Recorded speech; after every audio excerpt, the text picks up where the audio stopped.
चलिए विशाल मिश्र जी, आपका स्वागत है, वक्तव्य प्रस्तुत करिए।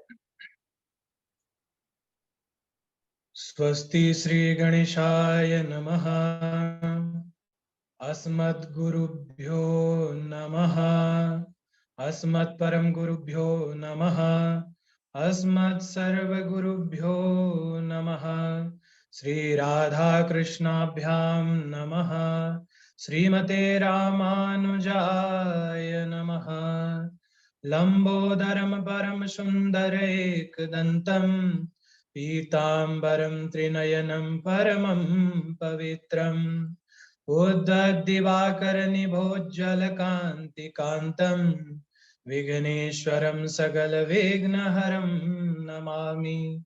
शरीरं स्वरूपं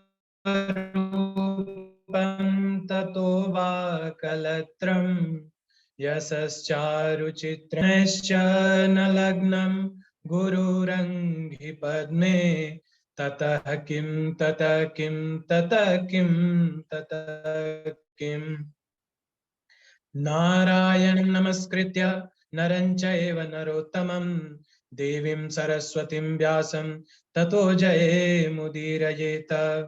जयतु जयतु देवो देवकी नन्दनोऽयं जयतु जयतु कृष्णो वृष्णिवंशप्रदीपः। जयतु जयतु मेघश्यामलः कोमलाङ्गः जयतु जयतु पृथ्वी भारनाशो मुकुन्दः। कृष्ण त्वदीय पद पंकज पंजरान्ते अद्वैव मे विशतु मानस राजहंस। प्राण प्रयाण समये कफवातपितये कंठावरोधन विधौ स्मरणं कुतस्ते। बर्हापीडं नटवर बपुः कर्णयो कर्णिकारम् बिभ्रदवाशः कनककपिशं वैजयन्तीं च मालाम्। रन्ध्रानवेनोरधर सुधया पूरयन् गोपवृन्दे वृन्दारण्यं स्वपदरमणं प्राविशत् गीतकीर्ति। करारविन्दे न पदारविन्दम्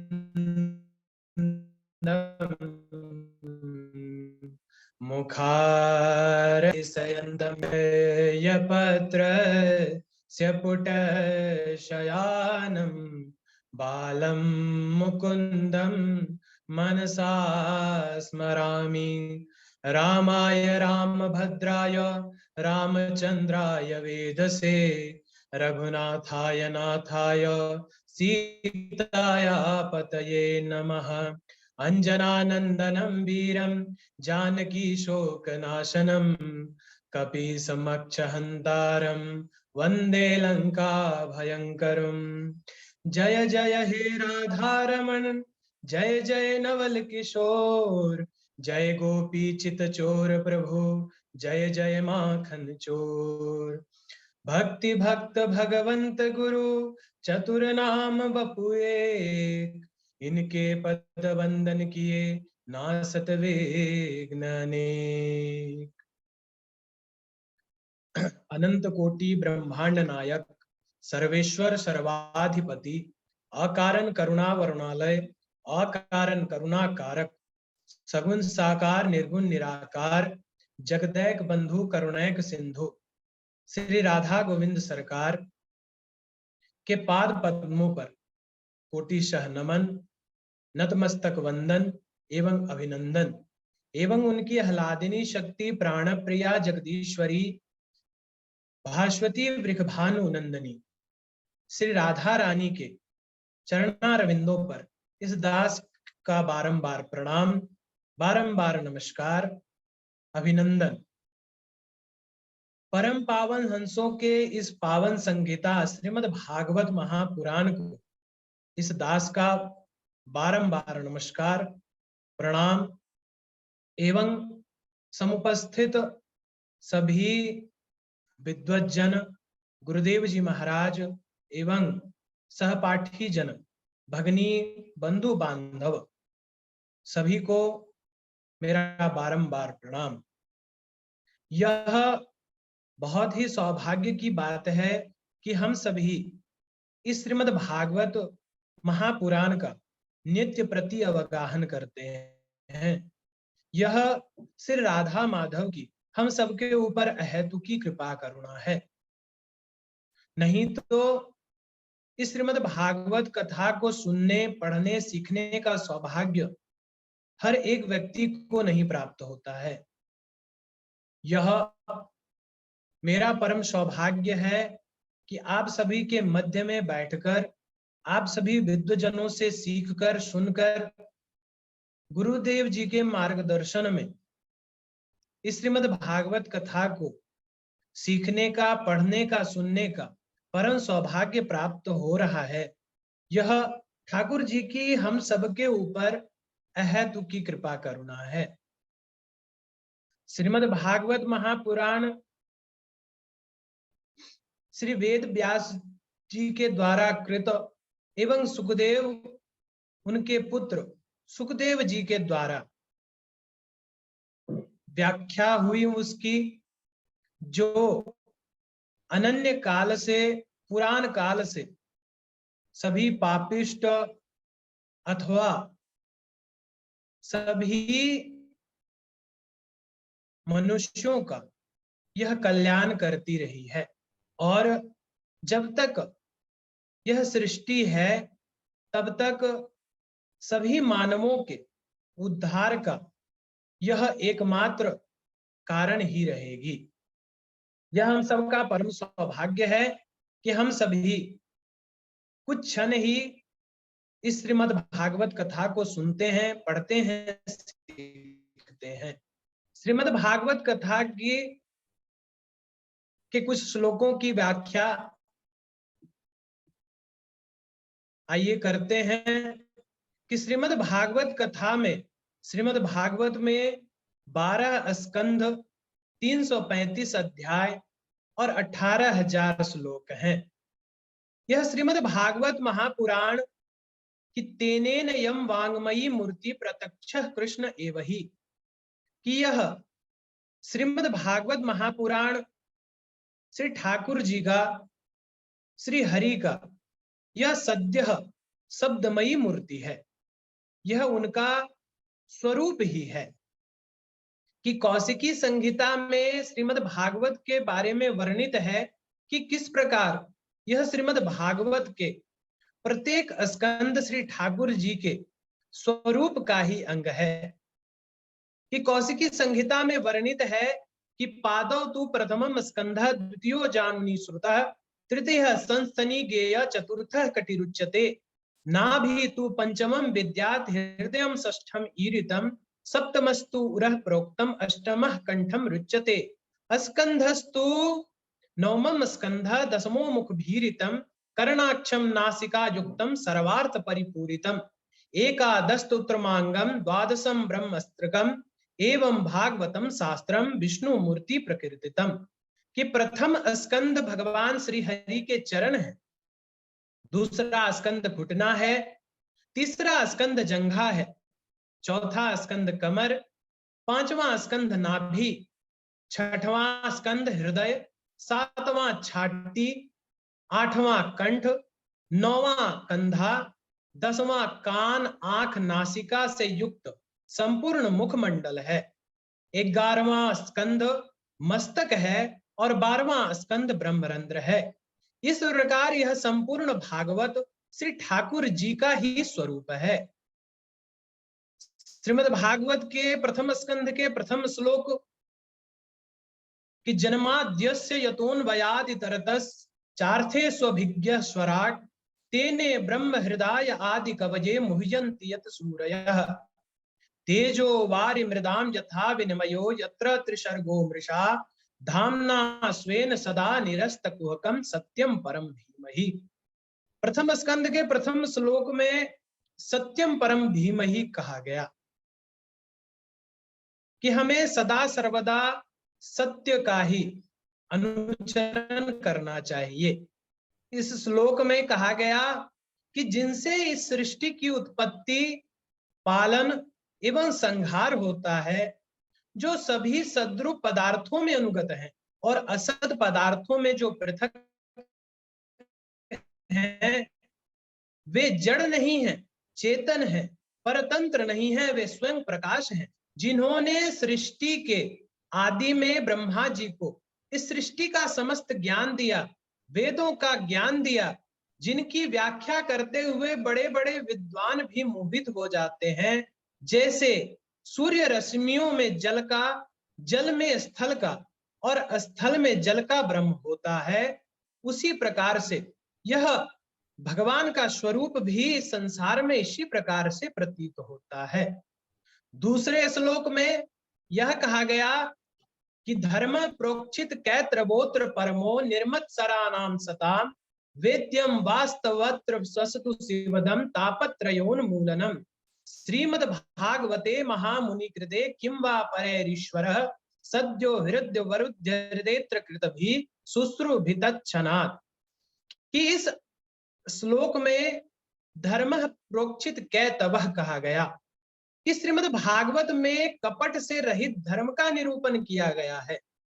यही भागवत का विषय है कि इसमें बिना किसी कपट के, बिना किसी छल के, इस श्रीमद् भागवत में बिना किसी कपट का के धर्म का ही निरूपण किया गया। कि श्रीमद् भागवत के बारे में कहा गया किसके अधिकारी कौन है, कि निर्मत सरानाम सताम, कि मत्सरता से जो रहित पुरुष हैं वे ही इसके स्वामी हैं। इस मत्सरता को क्या कहते हैं, किसे कहते हैं मत्सरता? कि परोत्कर्षा सहनम न इति मत्सरः, कि जो दूसरे के उत्कर्ष को न सह सके, जो दूसरे के उत्थान को न सह सके, उसे ही मत्सर दोष कहते हैं।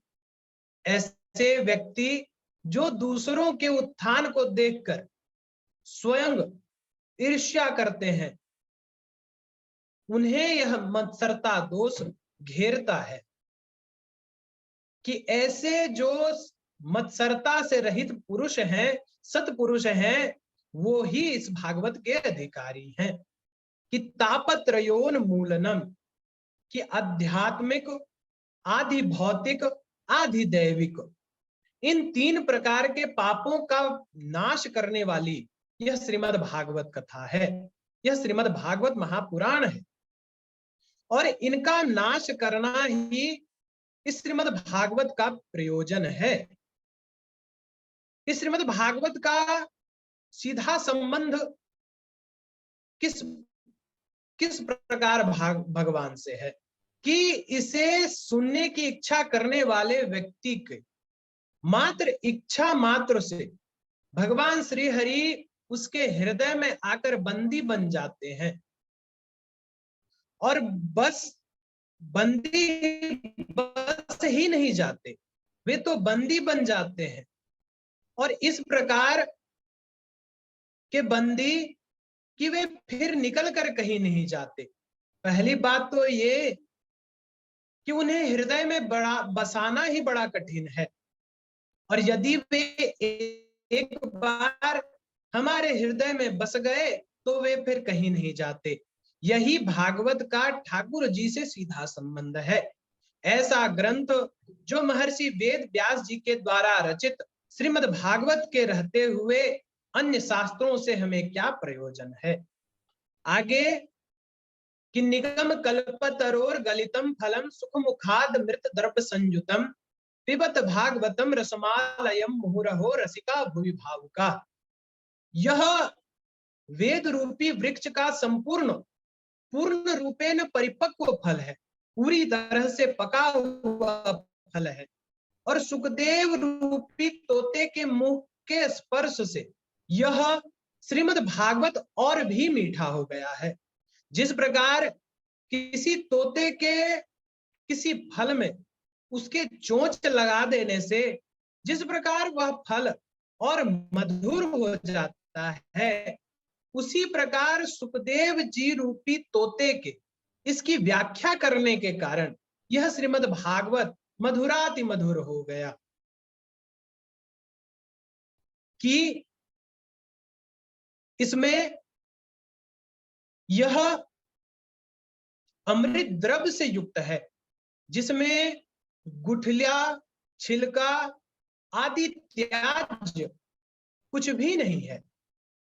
इसलिए हे रसिकों, हे भागवत कथा के रसिकों, हे भावुकों, जब तक आपका जीवन है तब तक बारंबार इस कथा का पान करो, क्योंकि कि स्वर्गे सत्ये च कैलासे वैकुंठे नास्तयं रसः अतः पिबन्तु सद्भाग्या या मुंच कहर्चिता। कि इस श्रीमद् भागवत कथा का रसपान करना सत स्वर्ग लोक, सत्य लोक, कैलाश और वैकुंठ में भी नहीं है, मात्र यह पृथ्वी पर ही सुलभ है, इसलिए सदा इसका पान करते रहो। श्रीमद् भागवत में सूत जी के समक्ष शौनकादि ऋषि इस श्रीमद् भागवत कथा को सुनने के लिए सूत जी से अनेक प्रश्न करने और उनसे उत्तर जानने के लिए उनके समक्ष उपस्थित हैं। सूत जी श्रीमद् भागवत के अनेक रहस्य, कथा, वृतांत एवं सभी प्रकार से उनके प्रश्नों का उत्तर देते हुए श्रीमद् भागवत की व्याख्या कर रहे हैं। सूत जी शौनकादि ऋषियों से कहते हैं कि हे ऋषियों, इस श्रीमद् भागवत को मैंने सुखदेव जी के मुख से सुना था कि जब राजा परीक्षित इस कथा को श्रवण करने के लिए गंगा तट पर विराजमान थे, अनंत ऋषियों की मंडली के मध्य विराजमान थे, तो मैं भी वहीं पहुंच गया और मैंने इस कथा को सुना, और मैंने जिस प्रकार इस कथा को सुना है उस कथा को मैं तुम सबको श्रवण कराऊंगा। यथाधीतम यथामथि, कि जो कुछ मेरी अल्प बुद्धि में धारण हो सका उसको यथामति यथा समय मैं तुमको सुनाऊंगा। शौनक जी उच्च कोटि के श्रोता हैं। जब उन्होंने सुना कि सूत जी कह रहे हैं कि मैं तुम्हें श्रीमद् भागवत कथा सुनाऊंगा, यह सुनते हुए वे अत्यंत प्रसन्नचित हो गए और इसी प्रसन्नता में उन्होंने सूत जी को 2 बार नाम लेकर पुकारा कि सूत सूत महाभाग वदतो वदतांबर। हे सूत जी, हे सूत जी, आप बड़े दयालु हैं, आप भगवान की कथा करने वालों में श्रेष्ठ हैं, आप कृपा करके हमें भगवान की कथा को सुनाएं। शौनक जी सूत जी से यह प्रश्न करते हैं कि आपने कहा कि आपने इस कथा को श्री सुखदेव जी के मुख से सुना था, किंतु हमें आपके द्वारा ही यह पूर्व में ज्ञात हुआ है कि सुखदेव जी जन्म लेने के साथ ही वे अपने सभी संबंधों को त्याग कर और वन में चले गए थे। तो फिर उन्होंने इस कथा को किस प्रकार से सुना, उनको यह कथा किसने सुनाई और उन्होंने यह कथा कैसे सुनी, यह हम सबका आप संशय दूर करें। सूत जी कहते हैं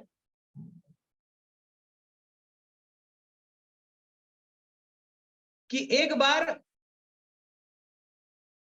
वेद व्यास जी ने अपने कुछ शिष्यों को इस श्रीमद् भागवत कथा के कुछ श्लोकों को याद करा दिया, रटा दिया कि तुम कहीं भी जाओ तो इस श्रीमद् भागवत कथा के जो श्लोक हैं तुम बारंबार इसका गायन करना। तो जब भी वे शिष्य वेद व्यास जी के कहीं भी जाते तो इस श्रीमद् भागवत कथा के, श्रीमद् भागवत महापुराण के श्लोकों को का वे गायन करते। वे एक दिन समिधा लेने जंगल की ओर गए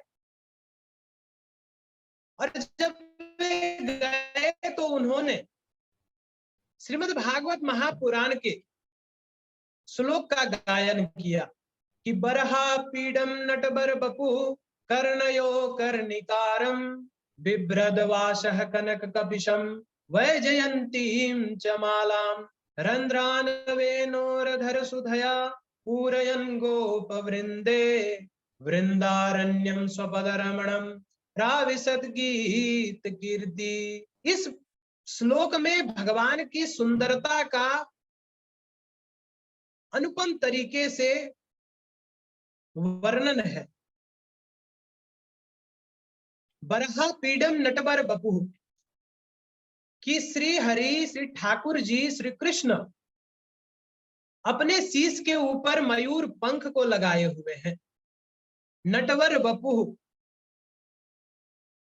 वे जिस प्रकार से नट अपने वेशभूषा से, अपनी चाल से, अपनी भाव भंगिमाओं से जिस प्रकार से सामने वाले का मन मोह लेता है, उसी प्रकार से वे नटवर बपु है।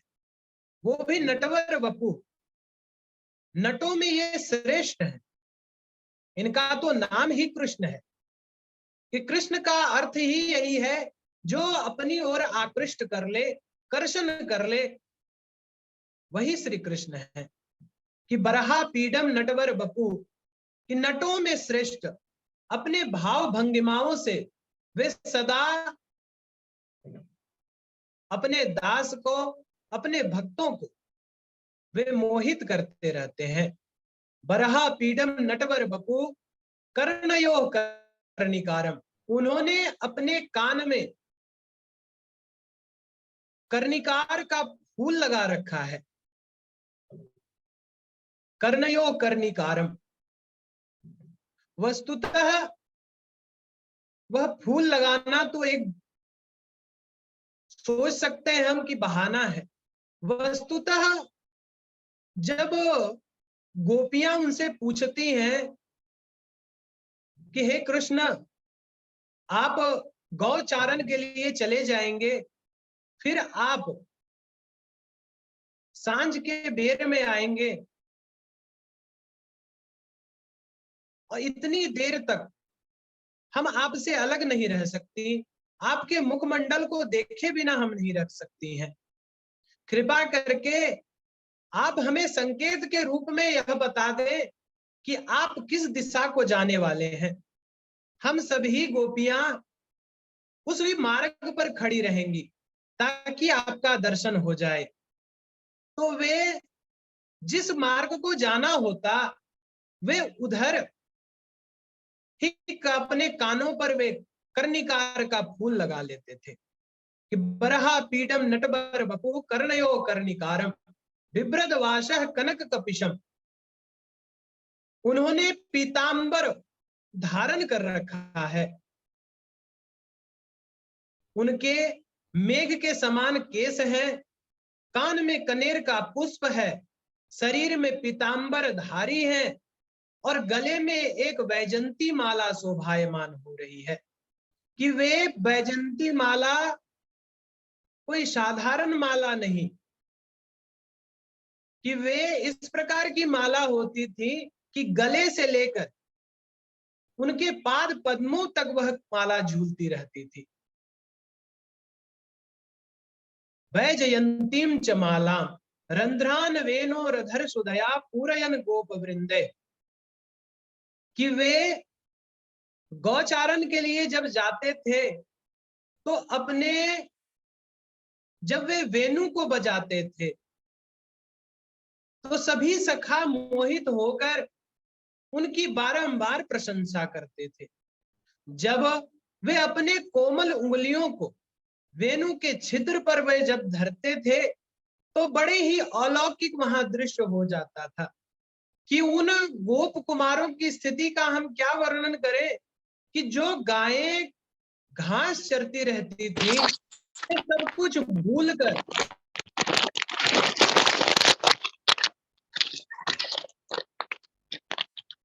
वे सब कुछ भूलकर उनके मुख पर घास के तृण तक लगे रहते थे और वे एक टक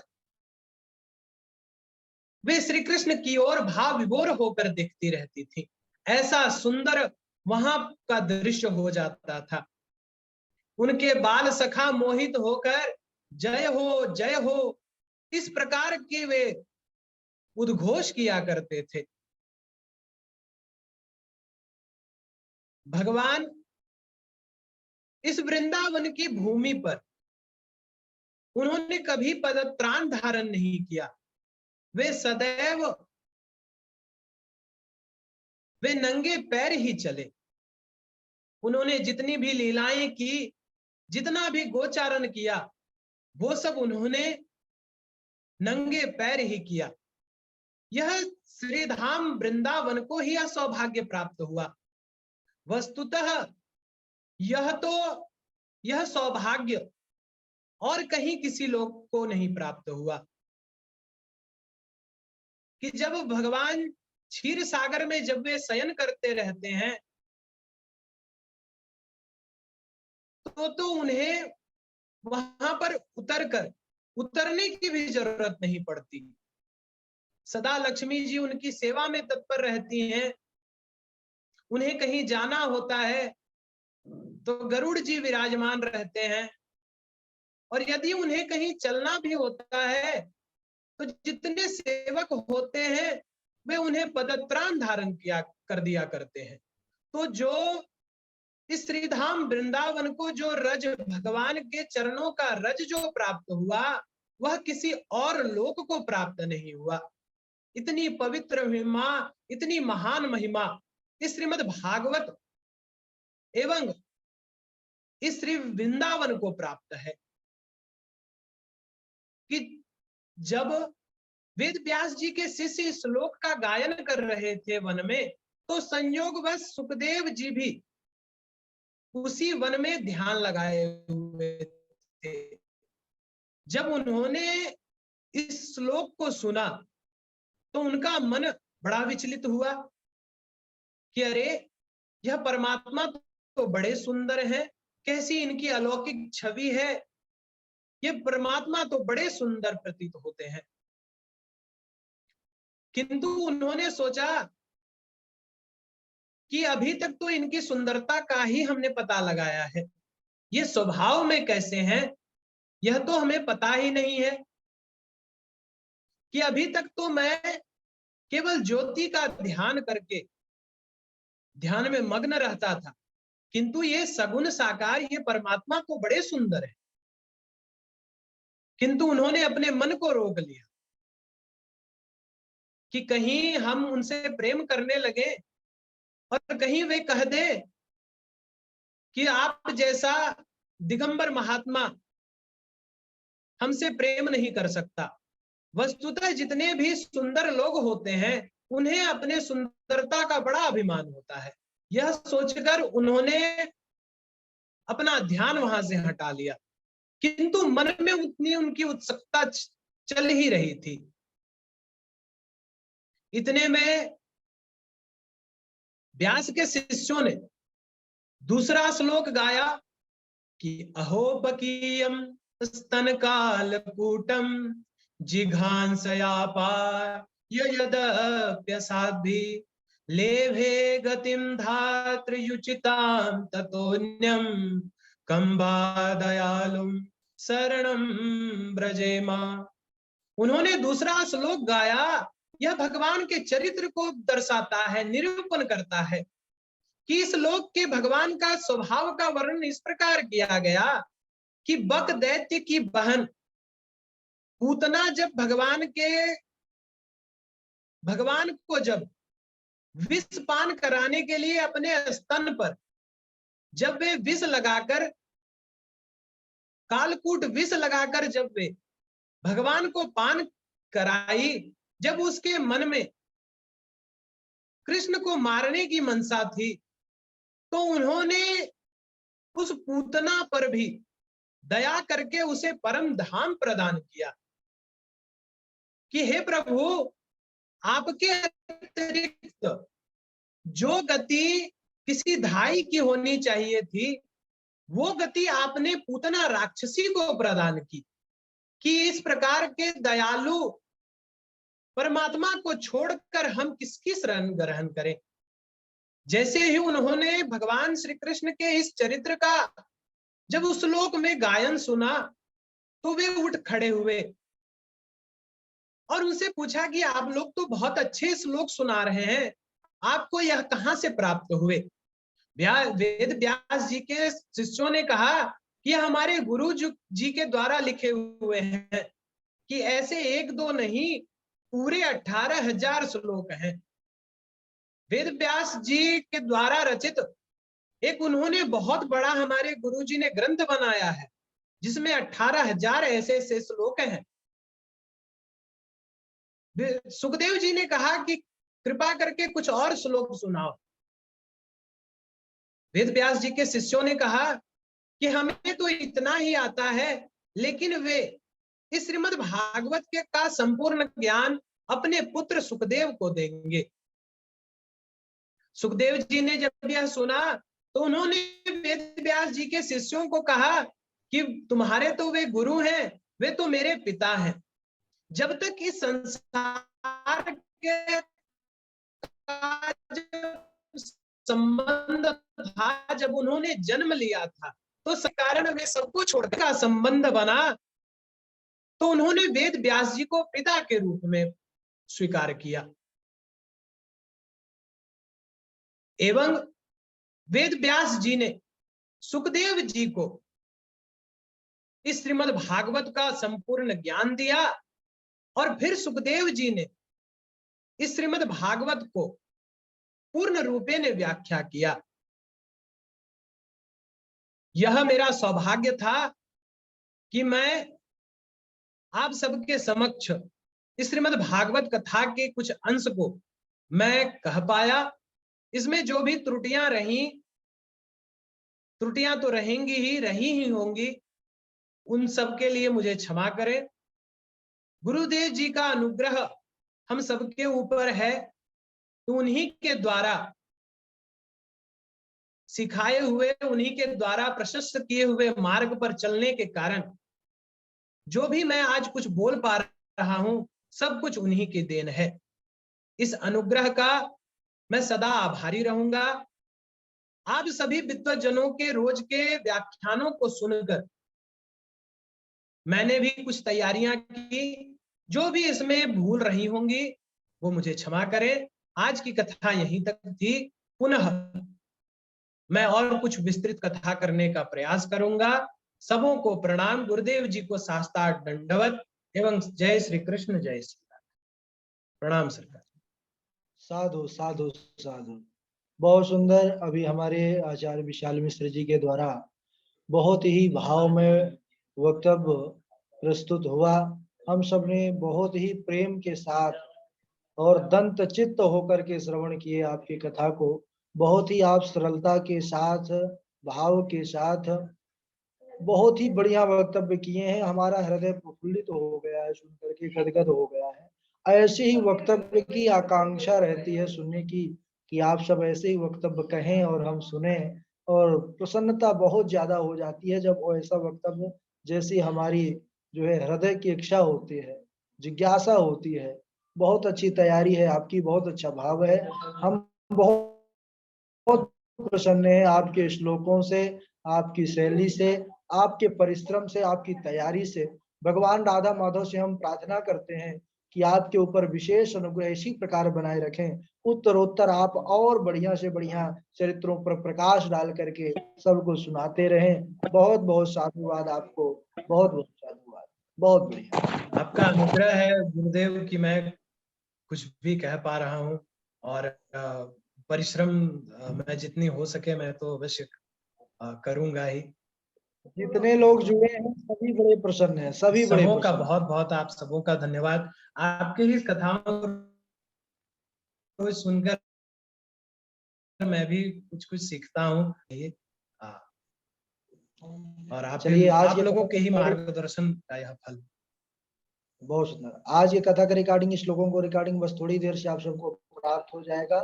कृष्णाय वासुदेवाय हरे परमात्मे प्रणता क्लेश नाशाय गोविंदाय नमो नमः। बोले वृंदावन बिहारी लाल की जय, भागवत महापुराण की जय, सुखदेव भगवान की जय। जय आज जय हो श्री सके बीच में बोल जाए, लेकिन मेरे से मत बोल जाए। जितनी से मन एलर्जी है ना, वो काम तू ठीक कर, तेरा बाप करता। मन दुखी है। करो, जय धड़ा श्री रोटी राधे। फेंक दूंगा।